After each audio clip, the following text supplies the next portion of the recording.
Derek Dimit, BelieveLand Media, here with the Sky High Fitness post-game recap from the Alliance Aviators West Branch Warriors game here in Week 8 of Ohio High School football action. It was a game that the Warriors dominated from the opening kickoff through the end to get to the 49-0 victory. Alliance opened the game kicking off and tried to catch the Warriors off guard with an onside kick, but the Warriors were quick to recover that, and the offensive onslaught was on from there. We'll get into some stats here from this 49-0 Warrior victory to move to 8-0 on the year. We'll lead off with the Alliance Aviators. They are led through the air by quarterback J.R. Jackson.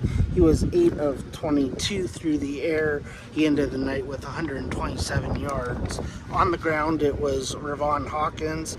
He had 7 rushes for a modest 26 yards.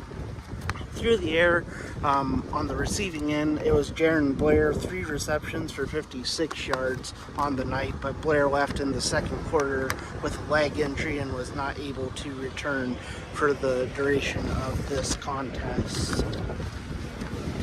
The wind got me.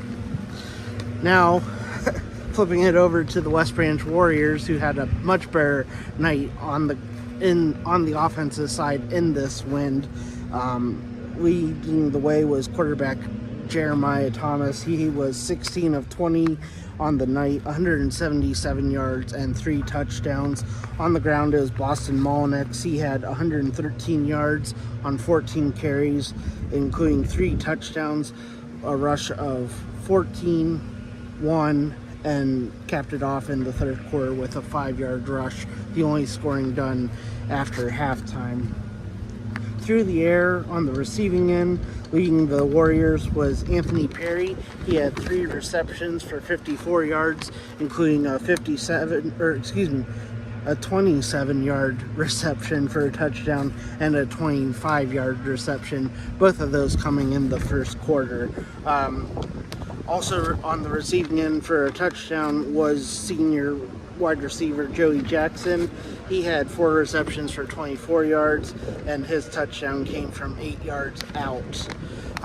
Like we said, pretty much Warriors from the start, as it's been for much of this season. They moved to 8-0 and will play for the EBC title next week as they travel down south to Carrollton.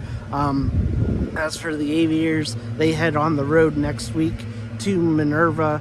Minerva only a 1-win team. Aviators right now sitting at 2-6. So an opportunity for the Aviators to get back in the win column and build some momentum going into Week 10, which will be a battle right back here at Kara Stadium on the campus of Mount Union.